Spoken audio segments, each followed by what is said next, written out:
Assalamualaikum warahmatullahi wabarakatuh.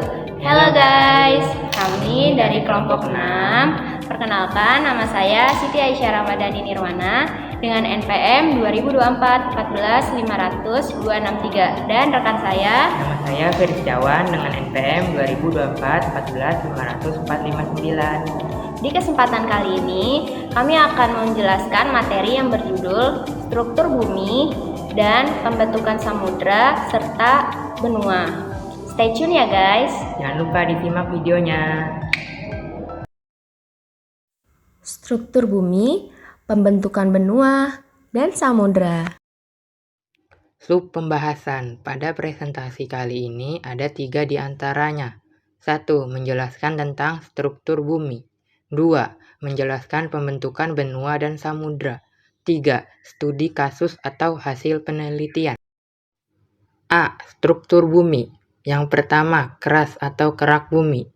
Yang kedua, mantel atau selubung bumi. Yang ketiga, core atau inti bumi yang dibagi menjadi 2 bagian, yaitu inti luar dan inti dalam. Struktur bumi yang pertama yaitu kerak bumi. Kerak bumi adalah lapisan terluar bumi yang terbagi menjadi 2 kategori, yaitu kerak samudra dan kerak benua. Ketebalan kerak samudra sekitar 5-10 km, sedangkan kerak benua sekitar 20-70 km. Kerak bumi sebagai tempat hidup bagi manusia, tumbuhan, dan hewan. Menyediakan sumber kehidupan manusia seperti minyak bumi, gas alam, batu bara, timah, dan nikel. Lapisan atas kerak bumi membentuk tanah yang subur untuk bercocok tanam. Kerak bumi menopang hutan yang menyediakan oksigen, kayu, dan habitat bagi berbagai spesies. Struktur bumi yang kedua yaitu mantel. Selubung atau selimut bumi yang biasa disebut mantel bumi ini merupakan lapisan yang menyelubungi inti bumi. Lapisan ini merupakan lapisan bumi paling tebal. Ketebalannya mencapai 2.900 km. Mantel bumi mengandung material besi, magnesium, dan silika. Mantel bumi berperan sebagai pembungkus inti bumi yang kaya akan zat besi dan nikel. Mantel bumi bagian bawah tersusun sebagian oleh batuan yang meleleh, yang disebut dengan astenosfer. Astenosfer bersifat lunak dan plastisis. Proses-proses di mantel yang mempengaruhi pergerakan lempeng tektonik menyebabkan terbentuknya pegunungan, samudra, dan gunung berapi. Struktur bumi yang ketiga yaitu inti bumi. Inti bumi adalah lapisan terdalam yang ketebalannya mencapai 3.500 km dan menjadi pusat dari massa bumi. Inti bumi ini suhunya sangat panas, yaitu mencapai 4.400 derajat Celcius hingga 6.000 derajat Celcius. Inti bumi terbentuk sekitar 4,5 miliar tahun yang lalu, berupa lapisan bola batu panas. Inti bumi terbagi menjadi 2 bagian, yakni inti dalam dan inti luar. Inti dalam adalah pusat bumi yang padat, dengan ketebalan sekitar 1.250 km. Kandungannya tersusun dari besi, nikel, sulfur, karbon, oksigen, silikon, dan potasium. Suhu di inti dalam mencapai 5.000 hingga 6.000 derajat Celcius. Tekanannya sangat kuat, sehingga inti dalam bersifat padat.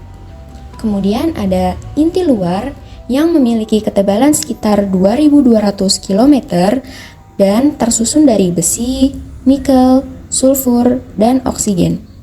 Material logamnya berbentuk cair karena kondisinya yang sangat panas. Temperatur bagian inti luar sekitar 4.000 hingga 5.000 derajat Celcius.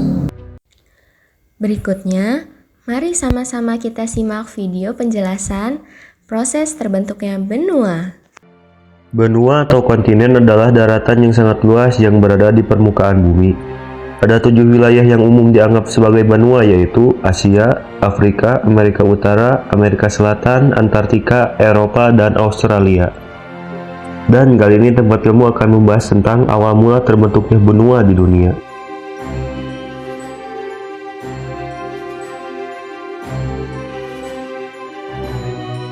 Ada sebuah teori yang membahas tentang awal mula terbentuknya benua di dunia, yaitu teori Pangea.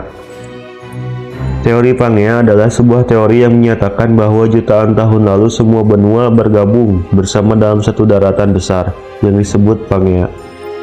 Dan Pangea itu sendiri adalah superbenua yang ada selama era akhir Paleozoikum dan awal Mesozoikum. Terbentuk sekitar 300 juta tahun yang lalu dan mulai retak sekitar 200 juta tahun yang lalu. Sebelum komponen benua dipisahkan menjadi konfigurasi mereka saat ini, nama Pangea berasal dari Yunani kuno yaitu Pan, seluruh, dan Gaia yang berarti bumi. Nama itu diciptakan pada Simposium 1527 dibahas oleh Alfred Wegener tentang teori pergeseran benua. Teori Pangea sendiri didasari oleh Alfred Wegener, seorang ilmuwan Jerman pada tahun 1920 dalam buku The Origin of Continents and Sea. Dia menyatakan bahwa semua benua itu pada satu waktu membentuk satu superbenua Pangea sebelum kemudian putus dan hanyut ke lokasi sekarang.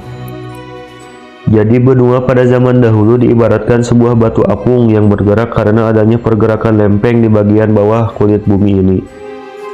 Pangea mulai memecahkan dirinya menjadi benua yang lebih kecil yang bernama Laurasia dan Gondwanaland selama periode Jurassic atau zaman dinosaurus.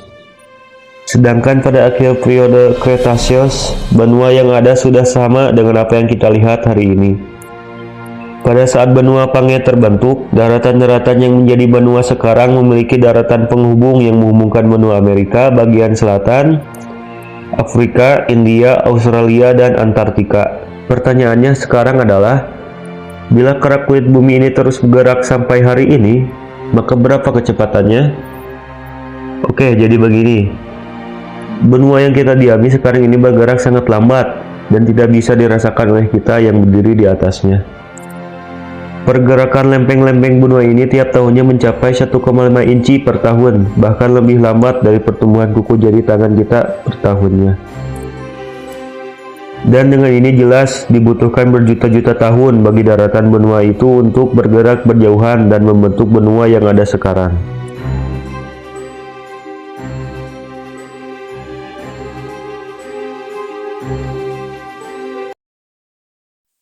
Hasil penelitian atau studi kasus. Pembentukan pegunungan Himalaya. Pegunungan Himalaya terbentuk karena tumbukan lempeng tektonik India dan Eurasia. Tumbukan ini terjadi ratusan juta tahun yang lalu. Proses pembentukannya yaitu lempeng India dan Eurasia bertumpukan. Ujung-ujung lempeng melengkung dan terlipat. Batu-batu di lempeng terlipat dan membentuk barisan pegunungan. Pegunungan Himalaya mengalami erosi oleh es, angin, dan air. Selanjutnya, tumbukan lempeng di Indonesia. Indonesia berada di pertemuan 3 lempeng tektonik besar, yakni lempeng Indo-Australia, lempeng Eurasia, dan lempeng Pasifik. Pertemuan lempeng di Indonesia menyebabkan aktivitas tektonik yang menghasilkan gempa bumi dan aktivitas vulkanik yang menghasilkan gunung berapi aktif. Ada pula dampak positifnya yaitu tanah vulkanik yang dihasilkan dari aktivitas ini sangat subur dan kaya akan mineral, sehingga mendukung pertanian dan sumber daya alam lainnya. Dapat disimpulkan bahwa struktur bumi dibagi menjadi 3 bagian, yaitu kerak bumi, mantel atau selubung bumi, dan juga inti bumi.